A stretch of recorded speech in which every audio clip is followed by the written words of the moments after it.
ఈ రోజే డౌన్లోడ్ చేయండి. మీ ఫేవరెట్ షోస్ చూడండి. ప్రమోషన్ వచ్చింది కదా, నీ రియాక్షన్ ఏంటి శ్రీకర్? కంపెనీ కోసం ఇంకా ఎక్కువ కష్టపడతాను మేడం. నీ స్పందన ఏంటవని? శ్రీకర్ గారి విషయంలో మీరు చాలా మంచి పని చేశారు మేడం. థ్యాంక్స్. మీరంతా నన్ను ఎలా రెస్పెక్ట్ చేస్తున్నారో శ్రీకర్ని కూడా అలాగే రెస్పెక్ట్ చేయాలి. Okay okay, go back to your works. Okay madam.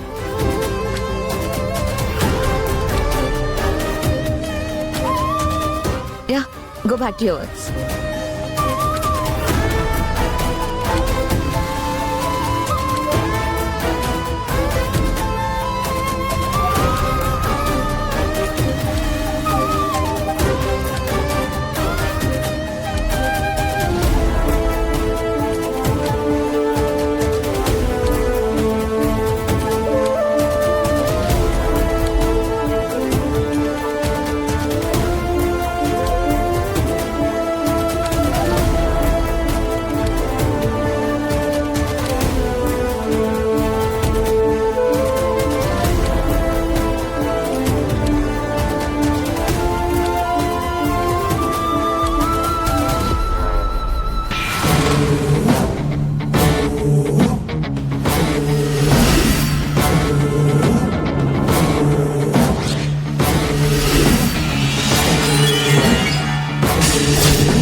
ఓం హ్రీం క్రీం.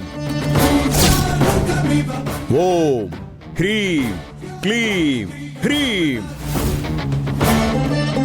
ఓం హ్రీం క్లీం హైం. ఓం క్లీం హ్రీం. స్వామి, ఏంటి దొరా? మాయకి మనం 45 రోజులు గడువు పెట్టాం. గడువు తీరకముందే ముక్కు పురుగుతో వస్తుందంటారా? తను చేయవలసిన పనులకు ఏదో శక్తి అడ్డం పడుతుందని చెప్పింది కదా, ఆ శక్తి ఏమై ఉంటుందో మాయ తెలుసుకోగలుగుతుందా స్వామి? ఆ శక్తి వలన మాయకు నిశ్చితార్థం జరగకపోతే పెళ్లి వరకు ఎలా వెళ్ళగలుగుతుంది స్వామి? మీ మంత్రశక్తులకు మించిన శక్తి ఏమై ఉంటుంది స్వామి?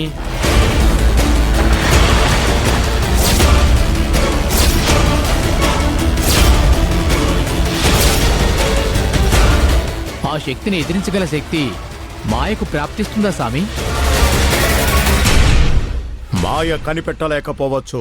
అందుకే తనను ఏ శక్తి అడ్డుకుంటుందో, అది ఏ రూపంలో ఉందో, ఎక్కడుందో, మాయాకి ఎంత చేరువలో ఉందో నేనే కనిపెడతాను. రండి.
ఇప్పుడు నేను చేసిన పూజ వలన నాకు అందింది ఏంటంటే, మాయాను ఇబ్బంది పెడుతుంది ఓ 12 ఏళ్ల వయసున్న ఆడపిల్లని అర్థమైంది. ఆ పిల్ల రూపం బయటపడితే మన సమస్యకు పరిష్కారం దొరుకుతుంది.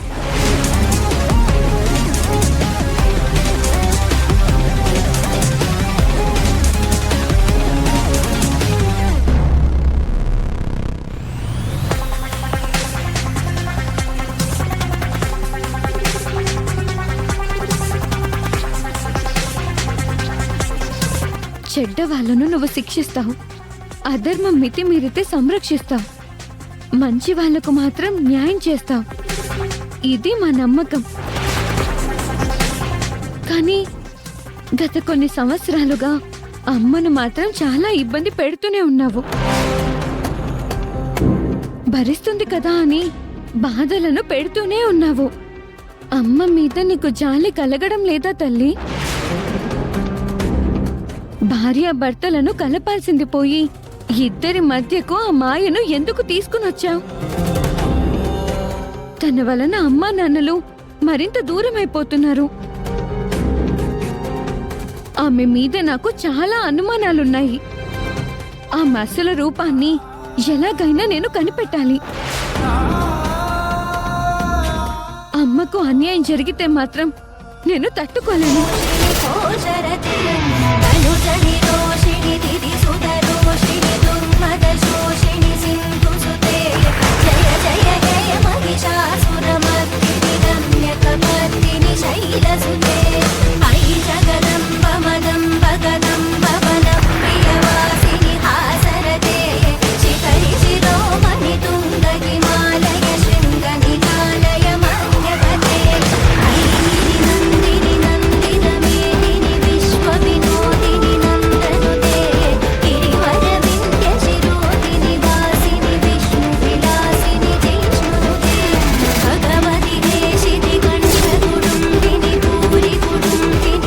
అర్చన,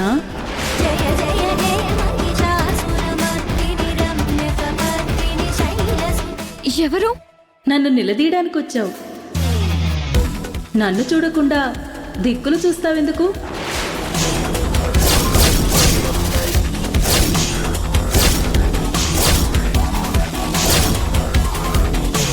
తల్లి, నువ్వు నాతో మాట్లాడుతున్నావా? అవసరం వచ్చినప్పుడు కారణజన్ములైన నీలాంటి వారికి నేను వినబడుతుంటాను. నీది అద్భుతమైన జాతకం, కారణజన్మ నీది. భవిష్యత్తులో నువ్వు నీ తల్లి ప్రపంచానికి గొప్ప స్థాయిలో కనపడతారు. శిల శిల్పంగా మారే ముందు ఎన్ని ఉలిదెబ్బలు తగులుతాయో ఇప్పుడు మీకు కూడా అన్ని పరీక్షలు ఎదురవుతూ ఉంటాయి. నా వలన నా భక్తులకు పరీక్షలుంటాయి, కానీ నాకు పక్షపాతం ఉండదు తల్లి. సమయం వచ్చినప్పుడు కలవవలసిన వారు కలుస్తారు, దూరం కావలసిన వారు దూరం అవుతారు. ఆ తరుణం వచ్చే వరకు సహనం పాటించక తప్పదు. నీ తల్లిదండ్రుల కోసం నీ పోరాటం నువ్వు చెయ్యి. ఎలాంటి వినాశనాన్నైనా ఎదుర్కొనే శక్తి, ధైర్యం నీకెల్లప్పుడూ ప్రసాదిస్తూనే ఉంటాను. అమ్మా, అమ్మా, అమ్మా!